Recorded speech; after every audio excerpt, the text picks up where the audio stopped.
Hello students, हम solution chapter को ही continue करेंगे इसमें भी। इस वीडियो में इसमें हम पढ़ेंगे solubility of gases in liquid.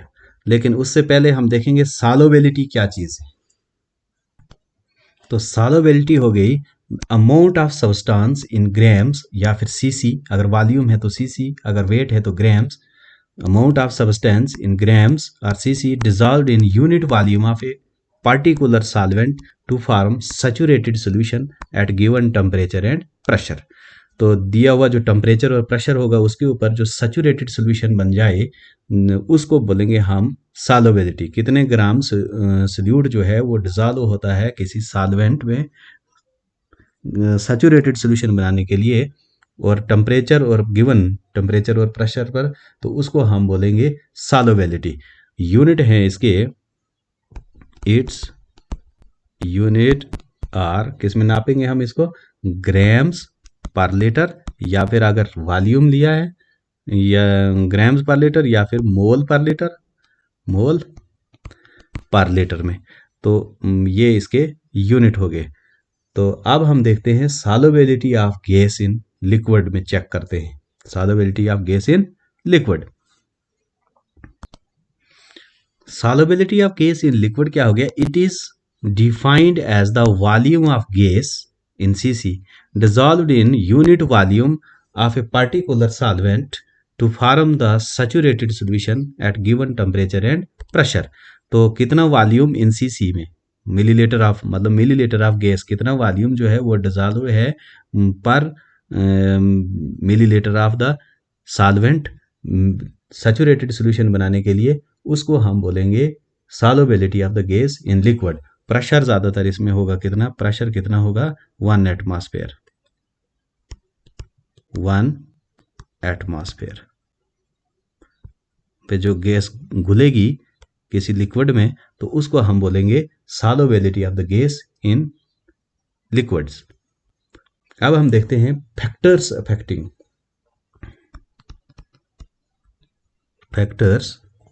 Affecting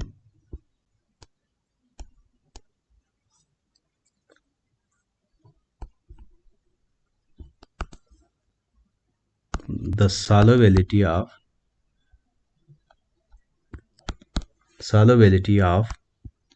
gas in liquid। कौन कौन से फैक्टर अफेक्ट करते हैं solubility of the gas in liquid में। तो उसमें पहला फैक्टर जो है nature of gas and the solvent, nature of gas and the solvent. अब सॉल्वेंट की नेचर और गैस की नेचर कैसे अफेक्ट करेगी solubility of the gas in liquid. इसका मतलब हो गया कि पोलर सॉल्वेंट जो होंगे वो डिजॉल्व, पोलर जो गैस होगी वो आसानी से डिजॉल्व हो जाएगी पोलर सॉल्वेंट में।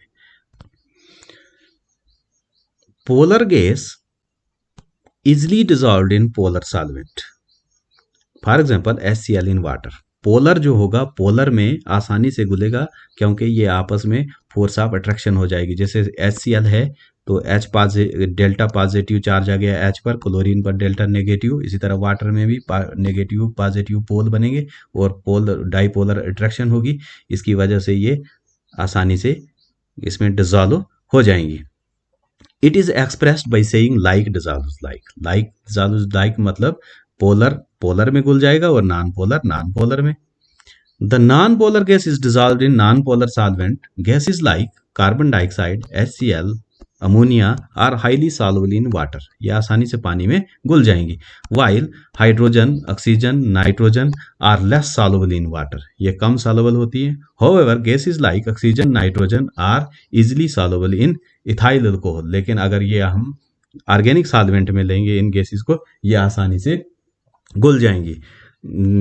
अब जैसे हम देखते हैं कि ऑक्सीजन पानी में मौजूद होती है, ऑक्सीजन जो है ये वाटर में भी डिजॉल्व होती है, तभी तो एक्वेटिक ऑर्गेनिजम्स जो हैं वो रिस्पायरेशन कर सकते हैं पानी में। लेकिन होती है बहुत माइन्यूट क्वांटिटी में होती है, और जितना एक्वेटिक ऑर्गेनिजम्स को ज़रूरत होती है ये ज़्यादा नहीं होती है इसमें। मतलब ऑक्सीजन, हम देख सकते हैं oxygen is very minute quantity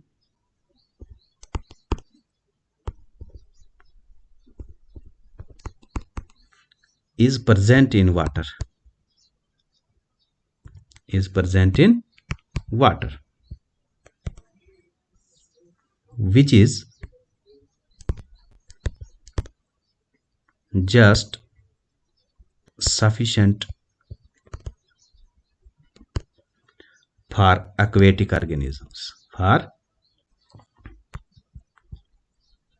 aquatic organisms। ये इतनी होती है जितने एक्वेटिक ऑर्गेनिज्म को ज़रूरत होती है, ज़्यादा ये डिजॉल्व नहीं होती है वाटर में। तो मतलब हो गया कि जो पोलर होंगे, पोलर गैसेस होंगी, वो पोलर सॉल्वेंट में डिजॉल्व हो जाएंगी और नॉन पोलर में डिजॉल्व हो जाएंगी। अब दूसरा फैक्टर है हमारा टेम्परेचर। टेम्परेचर कैसे अफेक्ट करता है सॉल्युबिलिटी ऑफ गैसेस पर। मान लेते हैं कि हमारे पास ये एक लिक्विड है, ये क्या है, इसमें लिक्विड, मान लिया कि ये कोई लिक्विड है, इसमें हम डिजॉल्व क्या कर रहे हैं, गैस को। किसको डिजॉल्व कर रहे हैं, गैस पार्टिकल, ये गैसेस हैं, गैसेस पार्टिकल्स हैं। इस गैस को हम किस में डिजॉल्व कर रहे हैं, लिक्विड में। अब होगा क्या कि ये गैस जो है ये ऑलरेडी ही, जब हम किसी गैस को लिक्विड में डिजॉल्व करते हैं तो वो एक्सोथर्मिक रिएक्शन होती है, यहाँ पर एवोल्यूशन ऑफ हीट होता है, हीट प्रोड्यूस होती है। तो ये अगर हम इसको टेम्परेचर बढ़ा रहे हैं तो ये सारी लिक्विड से एक्सपेल हो जाएगी गैस, मतलब सॉल्युबिलिटी जो है वो टेम्परेचर के साथ डिक्रीज हो जाएगी। तो सारी गैस जो है ये बाहर एक्सपेल, जैसे हमने देखा होगा कि सॉफ्ट ड्रिंक्स में जैसे ही हम ढक्कन खोलते हैं तो पूरी गैस बाहर आने शुरू हो जाती है। तो हाईली प्रेशराइज गैस होती है वो उसके अंदर, लेकिन जैसे ही टेम्परेचर बढ़ाएंगे लिक्विड का तो वो गैस जो है, वो जो डिजॉल्व्ड गैस भी है वो भी एक्सपेल हो जाती है बाहर। तो इसमें हाई टेम्परेचर पर गैस को लिक्विड में डिजॉल्व करना बहुत मुश्किल है, इसलिए टेम्परेचर जो है वो सॉल्युबिलिटी को डिक्रीज करता है in case of gas dissolved in liquid. तो अगर हम देखेंगे, लेकिन कुछ गैसेस जो हैं वो केमिकली रिएक्ट कर जाती हैं लिक्विड के साथ, उन गैसेस में सॉल्युबिलिटी थोड़ी बहुत बढ़ जाती है टेम्परेचर को इंक्रीज करने से। लेकिन अगर एक्सोथर्मिक रिएक्शन है तो सॉल्युबिलिटी डिक्रीज होगी, अगर एंडोथर्मिक रिएक्शन है तो सॉल्युबिलिटी इंक्रीज होगी। लेकिन अगर वो आपस में रिएक्ट करेंगे लिक्विड और गैस, सॉल्युबिलिटी डिक्रीज कैसे होगी, सॉल्युबिलिटी डिक्रीज होगी काइनेटिक एनर्जी जो है, गैस मॉलिक्यूल की काइनेटिक एनर्जी बढ़ जाएगी टेम्परेचर को बढ़ाने से, इस वजह से गैस की सॉल्युबिलिटी लिक्विड में डिक्रीज हो जाती है। मतलब with increasing the temperature the solubility of the gas in the liquid decreases. By increasing temperature the kinetic energy of gas is increases, so the solubility of a gas generally decreases with increase in temperature. This is expected because on heating the solution some gas usually expelled out. क्या होगी, gas expel हो जाएगी। The solution of gas in liquid is exothermic. The dissolution of gas in liquid is exothermic. क्या है ये, gas को जब हम डिजॉल्व करेंगे लिक्विड में तो वो एक्सोथर्मिक प्रोसेस है, accompanied by the evolution of heat। जैसे गैस प्लस सॉल्वेंट, सॉल्वेंट कौन सा, लिक्विड होगा, और solution plus heat. Applying Le-Chatelier principle, it is evident that increase in temperature would shift the equilibrium in the backward direction. अगर हम temperature बढ़ाएंगे तो gas expel हो जाएगी और इक्विलिब्रियम शिफ्ट हो जाएगा बैकवर्ड डायरेक्शन में, डायरेक्शन सॉल्युबिलिटी क्या हो जाएगी, डिक्रीज हो जाएगी। अगर हम देखते हैं, जैसे देखो लिक्विड प्लस गैस, हम सॉल्युबल किसको कर रहे हैं, गैस को लिक्विड में, क्या बनेगा, सॉल्यूशन। और रिएक्शन कौन सी है, ये एक्सोथर्मिक, एक्सोथर्मिक है। एक्सोथर्मिक का मतलब हो गया कि डेल्टा एच क्या होगा, नेगेटिव, नेगेटिव होगा।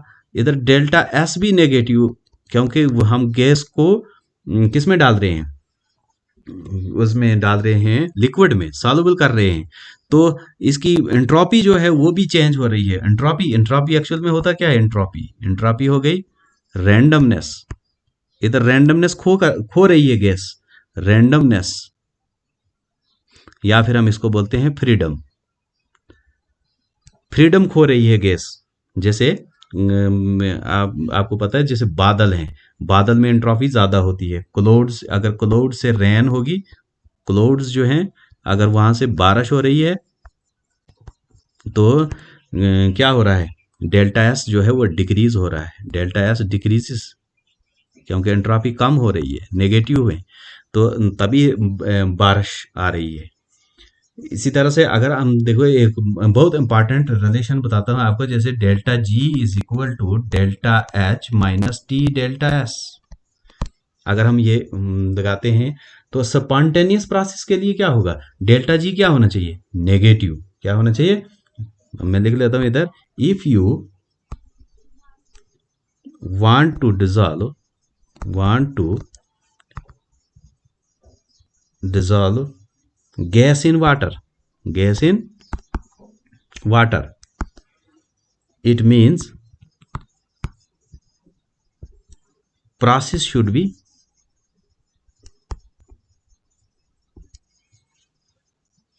spontaneous। अगर आप इसको चाहते हो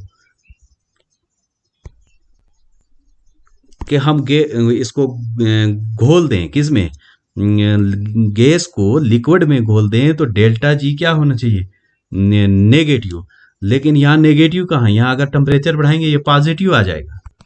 अगर मतलब आप चाहते हो कि गैस घुल जाए किस में, लिक्विड में, डेल्टा जी नेगेटिव हो, तो उस सूरत में टेम्परेचर को आपने कम करना है, नहीं तो ये वैल्यू पॉजिटिव आ जाएगी डेल्टा जी की, और क्या होगा, डेल्टा जी की वैल्यू पॉजिटिव आ जाएगी और प्रोसेस की स्पॉन्टेनियसली खत्म हो जाएगी। तो डेल्टा जी इसमें नेगेटिव, मतलब डेल्टा जी आपके पास क्या होना चाहिए, should be negative, should be negative, delta G और डेल्टा जी नेगेटिव कब आएगा, जब, अगर हम ये लिखते हैं delta G is equal to delta H minus T delta S, तो डेल्टा जी जो है, अगर ये डेल्टा एच माइनस है तो टेम्परेचर को हमने माइनस में रखना है, नहीं तो ये अगर ये नेगेटिव, तो डेल्टा एस जो है, डेल्टा, अगर हम देखते हैं डेल्टा एस जो है वो भी नेगेटिव, तो नेगेटिव नेगेटिव ये पॉजिटिव हो जाएगा, तो टेम्परेचर बढ़ेगा, तो ये हो जाएगा हमारे पास प्लस टी डेल्टा एस। तो ये एक वक्त आएगा, ये अगर ये कम हो गई एनर्जी, टेम्परेचर बढ़ा दिया, तो टेम्परेचर के बढ़ने से डेल्टा जी पॉजिटिव आएगा और स्पॉन्टेनियसली खत्म हो जाएगी, गैस तो घुल ही नहीं सकती है। इसलिए हमें जब भी गैस को अगर डिजॉल्व करना है लिक्विड में, तो टेम्परेचर हमारा क्या होना चाहिए, लो, कम होना चाहिए, टेम्परेचर, टेम्परेचर कम टेम्परेचर होना चाहिए, तभी जाके गैस घुल सकती है। इसको हम ऐसे लिख सकते हैं, if you want that delta G should be negative then keep temperature low. तो हर सूरत में हम टेम्परेचर क्या रखेंगे, कम रखेंगे। If you keep temperature high then value of T delta S becomes positive and hence time comes when delta G becomes positive, hence temperature should be low. हमें इसमें कैसा टेम्परेचर होना चाहिए, कम टेम्परेचर होना चाहिए, तभी ही गैस डिजॉल्व हो सकती है लिक्विड में। इसका मतलब हो गया कि सॉल्युबिलिटी जो है, solubility is inversely proportional to temperature, inversely proportional to temperature, मतलब टेम्परेचर बढ़ाएंगे तो सॉल्युबिलिटी कम होगी, सॉल्युबिलिटी को बढ़ाना है तो टेम्परेचर कम करना पड़ेगा। However, solubility of soluble gases like hydrogen and inert gases slightly increases with increase in temperature in non-aqueous solution। जैसे ऑर्गेनिक सॉल्वेंट है अल्कोहल और एसीटोन में अगर हम हाइड्रोजन और इनर्ट गैसेस को घोलेंगे तो ये घुल सकते हैं, क्योंकि ये रिएक्ट कर जाएंगे। ये सॉल्युबल गैसेस जो हैं ये आसानी से ये सॉल्युबल हो जाती हैं उनमें, और हो सकता है ये रिएक्शन भी कर जाएं उनके साथ। तो इसलिए ये थोड़ा सा टेम्परेचर बढ़ाने से इनकी सॉल्युबिलिटी बढ़ सकती है। बाकी जो गैसेस हैं उनकी सॉल्युबिलिटी जो है वो डिक्रीज होगी टेम्परेचर के बढ़ाने से। आगे बढ़ते हैं। अगला फैक्टर है हमारा प्रेशर, बड़ा इंपॉर्टेंट फैक्टर है प्रेशर। अब प्रेशर के इंक्रीज करने से क्या होता है, सॉल्युबिलिटी भी इंक्रीज होती है। मतलब solubility increases with increase in pressure, increase in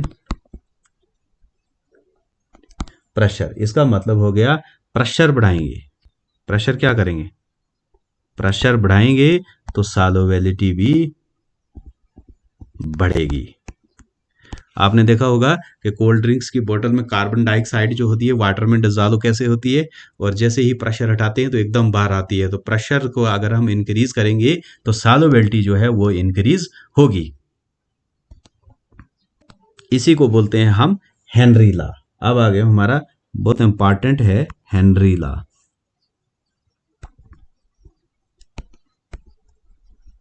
Henry's law जो है ये क्या चीज है, इसको हम जरा देख। एक्चुअल लॉ जो है हेनरी का वो क्या है, the mass of a gas dissolved in a given volume of liquid at constant temperature is directly proportional to the pressure of the gas present in equilibrium with the liquid.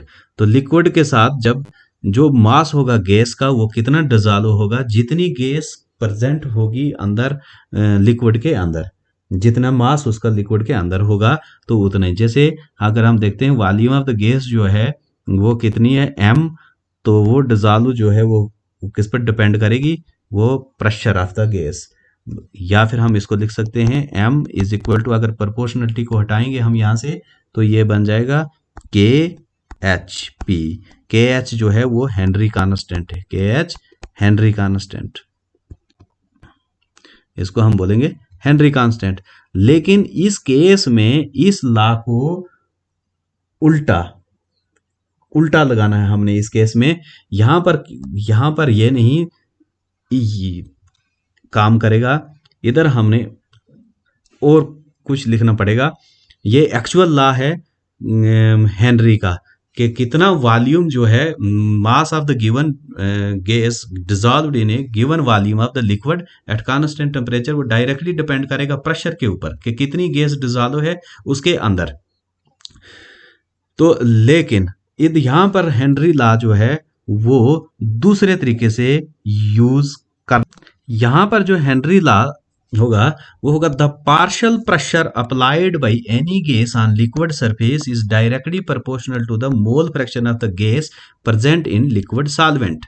मतलब partial pressure जो gas apply करेगी surface of liquid के, वो depend करेगा कि कितने mole fraction of the solute solvent के अंदर मौजूद हैं। मतलब जितने मोल गैस के लिक्विड के अंदर होंगे उतना प्रेशर ज्यादा होगा।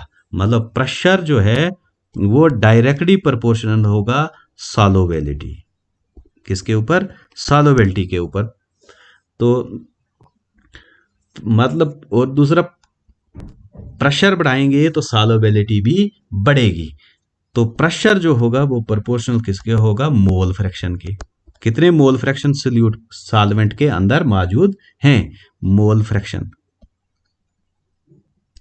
तो मोल फ्रैक्शन जो है P is directly proportional to x, या हम इसको लिख सकते हैं P is equal to KHX।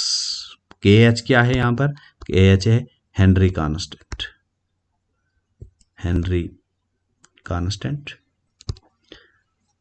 KH क्या होगा, हेनरी कांस्टेंट। अब P इज प्रोपोर्शनल, यहां पर आपको फिर से मैं बताऊंगा कि P is directly proportional to solubility. Pressure किस पर डिपेंड करेगा, सॉल्युबिलिटी के ऊपर। लेकिन सॉल्युबिलिटी को समझने के लिए हमें इधर कोई कंसंट्रेशन टर्म लेनी होगी, और कंसंट्रेशन टर्म में बहुत सारी है, मोलैलिटी है, मोलैरिटी है, मोल फ्रैक्शन है। लेकिन मोल फ्रैक्शन को ही क्यों दिया गया, क्योंकि मोल फ्रैक्शन जो है वो एक तो सिंपल है, दूसरा ये टेम्परेचर इंडिपेंडेंट टर्म है, टेम्परेचर के साथ चेंज नहीं होती है, इसलिए सॉल्युबिलिटी को सॉल्युबिलिटी जो है उसकी कंसंट्रेशन टर्म दी गई यहाँ पर मोल फ्रैक्शन में सॉल्युबिलिटी देखी जाएगी। तो मोल फ्रैक्शन इसलिए लिया गया, ये एक सिंपल टर्म है, और दूसरा ये टेम्परेचर इंडिपेंडेंट है। तो ये हो गए मोल फ्रैक्शन को हम किससे रिप्रेजेंट करते हैं, एक्स से। तो एक्स जो है अगर हम प्रोपोर्शनलिटी का हटाएंगे तो यहाँ एक कांस्टेंट लगेगा, कांस्टेंट जो होगा उसको हम बोलेंगे हेनरी कांस्टेंट। यहाँ पर लिख लिया मैंने, here we take any concentration term, molality भी ले सकते थे, molarity, mole fraction etcetera, but here we take mole fraction because it is simple and temperature independent. तो प्रेशर जो होगा वो इक्वल टू आ जाएगा हमारे पास के एच इंटू एक्स। इसका मतलब हो गया गैस कितना प्रेशर अप्लाई कर रही है वो डिपेंड करेगा कि गैस के कितने मोल फ्रैक्शन है लिक्विड के अंदर, लिक्विड के अंदर कितने मोल फ्रैक्शन है गैस के, उस पर डिपेंड करेगा कि प्रेशर कितना अप्लाई करेगी गैस। अब हम देखते हैं, अगर हम रखते हैं प्रेशर को कांस्टेंट तो टेम्परेचर जो होगा, अगर टेम्परेचर इंक्रीज करेंगे तो सॉल्युबिलिटी डिक्रीज होगी। यहां देखना बहुत मजेदार चीज है, मतलब we know that if pressure is kept constant, pressure को क्या करेंगे हम constant, solubility decrease with increase in temperature, temperature बढ़ाएंगे तो सॉल्युबिलिटी डिक्रीज होगी। प्रेशर हमने क्या कर दिया कांस्टेंट, मतलब P जो है is equal to K H x. Pressure को हमने बना दिया कांस्टेंट, प्रेशर को क्या कर दिया कांस्टेंट। अब क्या होगा कि के एच जो होगा वो हो जाएगा P डिवाइडेड बाई एक्स, मतलब P कांस्टेंट तो K H is equal to 1 divided by x, क्योंकि हमने क्या कर दिया है सारे प्रेशर को हमने कर दिया है कांस्टेंट P बाई एक्स या फिर 1 बाई एक्स। इसका मतलब ये हो गया कि अगर के एच इंक्रीज होगा, इसका मतलब क्या हो गया, इट मीन्स के एच इंक्रीजेस, अगर हम के एच को इंक्रीज करेंगे तो सॉल्युबिलिटी डिक्रीजेस, सॉल्युबिलिटी क्या होगी डिक्रीज हो जाएगी, डिक्रीजेस मतलब के एच अगर हम इंक्रीज कर रहे हैं तो सॉल्युबिलिटी जो है डिक्रीज हो रही है। तो अगर ओवरऑल सिचुएशन हम देखेंगे, ओवरऑल सिचुएशन क्या हो गई इधर, ओवरऑल सिचुएशन अगर हम देखेंगे तो टेम्परेचर इंक्रीज हो रहा है, टेम्परेचर इंक्रीज हो रहा है, सॉल्युबिलिटी डिक्रीज हो रही है। इधर के एच इंक्रीज हो रहा है, इसको हम लिख देते हैं, एंड के एच इंक्रीज हो रहा है तो सॉल्युबिलिटी क्या हो रही है डिक्रीज हो रही है। तो इसका मतलब ये हो गया, इट मीन्स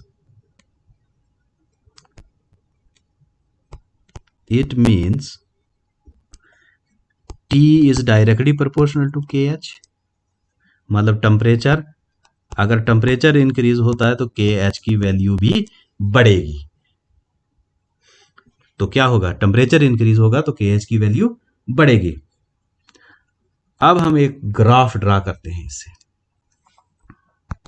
अगर हम ग्राफ ड्रा करते हैं इसका तो P is equal to K H x is related to, अगर हम इस इक्वेशन से रिलेट करते हैं, ये किसके, ये क्या है y, P क्या आ गया y, और के एच कांस्टेंट है, x आ गया x, तो ये x एक्सिस पर, ये y एक्सिस पर, मतलब x एक्सिस, ये ऐसी इक्वेशन है, the equation goes through origin, कहां से जाएगी है ओरिजिन के साथ।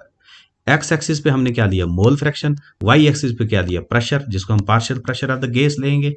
तो ये आ जाएगा हमारा एक्स एक्सिस, ये वाई एक्सिस, और स्लोप क्या ये क्या आ जाएगा, ग्राफ कैसे जाएगा, ये इस पर हमें लिया प्रेशर और इस पर ले लिया हमने मोल फ्रैक्शन, तो इस पर लिया हमने प्रेशर, तो स्लोप क्या बनेगा हमारा, स्लोप बन गया is equal to K H के बराबर होगा।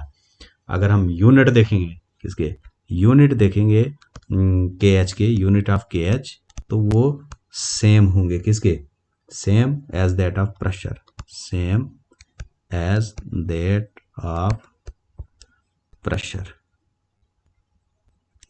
प्रेशर के क्या होते हैं, ये एटमॉस्फेयर भी हो सकते हैं, बार भी हो सकते हैं, या मिलीमीटर मरकरी भी वो हो सकते हैं। जो प्रेशर के यूनिट होंगे वही के एच हेनरी कांस्टेंट के भी यूनिट होंगे। अब आप समझ चुके होंगे कि प्रेशर कैसे अफेक्ट करता है सॉल्युबिलिटी ऑफ द गैसेस, मतलब solubility of the gas increase होगी अगर हम प्रेशर इंक्रीज करते हैं। तो आपने देखा होगा कि why aquatic animals feel more comfortable in cold water than warm water. क्यों, क्योंकि अगर हम गर्म पानी होगा तो वहाँ से ऑक्सीजन एक्सपेल हो जाती है और उनको रिस्पायरेशन में प्रॉब्लम होती है, इसीलिए एक्वेटिक एनिमल जो है वो फील करते हैं अपने आप को more comfortable in cold water than in warm water. तो aquatic animals feel more comfortable in cold water in which more oxygen is dissolved than warm water। अब हम देखते हैं limitations of Henry law. Limitations क्या है Henry law की, limitations of Henry law.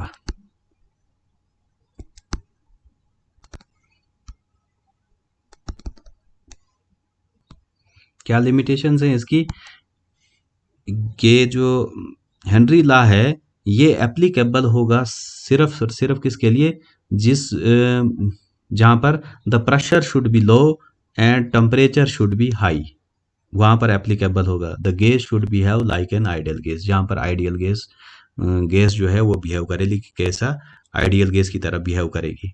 दूसरा, the molecules of the gas should not dissociate और associate in solution. जब हम किसी चीज़ का गैस जो होगी वो जब लिक्विड में डिजॉल्व होगी तो ना वो एसोसिएट होनी चाहिए ना डिसोसिएट होनी चाहिए, तो उसी सूरत में हेनरी लॉ काम करेगा। That is, gas have same molecular state in liquid as well as in the gaseous phase। तीसरा, the gas should not react chemically, chemically react नहीं होनी चाहिए, कोई कंपाउंड नहीं बनाना चाहिए with the solvent to form compound. जैसे ये अमोनिया वाटर है, ये डिसोसिएट हो जाते हैं, ये HCl है, ये डिसोसिएट हो जाएगा, तो इन कंडीशन में ये हेनरी लॉ काम नहीं करेगा। अब हमारी एप्लीकेशंस ऑफ हेनरी लॉ, इसकी क्या एप्लीकेशंस हैं, in the production of carbonated beverages और सॉफ्ट ड्रिंक्स जिसको बोलते हैं हम, जैसे वाटर और कार्बन डाइऑक्साइड होता है उसमें बन जाता है कार्बोनिक एसिड, तो ये प्रिपेयर होता है बाई हेनरी लॉ। दूसरा है in the deep sea diving, scuba divers जिनको हम बोलते हैं समुद्र में अंदर जाते हैं वो, तो उनमें क्या होता है कि according to Henry's law solubility increases with increase in pressure. Solubility क्या होगी, प्रेशर के साथ इंक्रीज हो जाती है गैसेस की। Thus the nitrogen and oxygen dissolve in blood and body fluid, वो किस में डिजॉल्व हो जाते हैं, ब्लड में। Oxygen is used for metabolism, oxygen तो यूज हो जाती है, but nitrogen remain dissolved and will form bubbles, वो बबल जैसे बना देते हैं हमारे आर्टरीज वेन्स में। When the divers come back out, जब वो बाहर आते हैं to atmospheric pressure, these bubbles affect nerve impulse and give rise to a disease called bends, जिसको हम क्या बोलेंगे, बेंड्स। ये एक बीमारी होती है जिसको हम बेंड्स बोलते हैं, और डिकम्प्रेशन सिकनेस बोलते हैं। टू अवॉइड बेंड्स, तो बेंड्स को अवॉइड करने के लिए द डाइवर्स यूज सिलेंडर, वो अपने साथ सिलेंडर ले जाते हैं जो फील्ड होते हैं गैस के साथ, वो मिक्सचर होता है हीलियम का, नाइट्रोजन का और ऑक्सीजन का। हीलियम जो होती है उसमें 11.7%, नाइट्रोजन 56.2% और ऑक्सीजन जो होती है 32.1% होती है। तो इस तरह से वो बेंड्स जो है वो डिजीज उससे बचने के लिए। अगली जो एप्लीकेशन है इसकी वो है रिस्पायरेशन में मदद करते हैं ये Henry law. Partial pressure of oxygen in lungs is high, lungs में पार्शियल प्रेशर ऑक्सीजन का हाई होता है, so that it combine with haemoglobin, किसके साथ जुड़ जाती है, हेमोग्लोबिन के साथ, टू फॉर्म ऑक्सी हेमोग्लोबिन, क्या बना देती है, ऑक्सी हेमोग्लोबिन, ये आपने पढ़ा होगा पहले भी बायो में।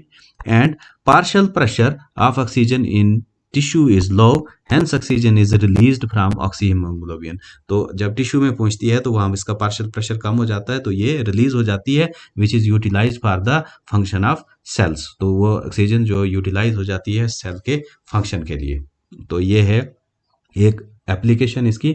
और अगली एप्लीकेशन है हमारी क्लाइंबर्स जो होते हैं अल्टीट्यूड पर ऑक्सीजन कम होती है। ये आप याद रखना कि जितना हम हाइट में जाएंगे तो पार्शियल प्रेशर ऑफ गैसेस जो है वो कम होता जाता है, और जितना हम डीप में जाएंगे तो पार्शियल प्रेशर ऑफ गैसेस जो है वो बढ़ता है।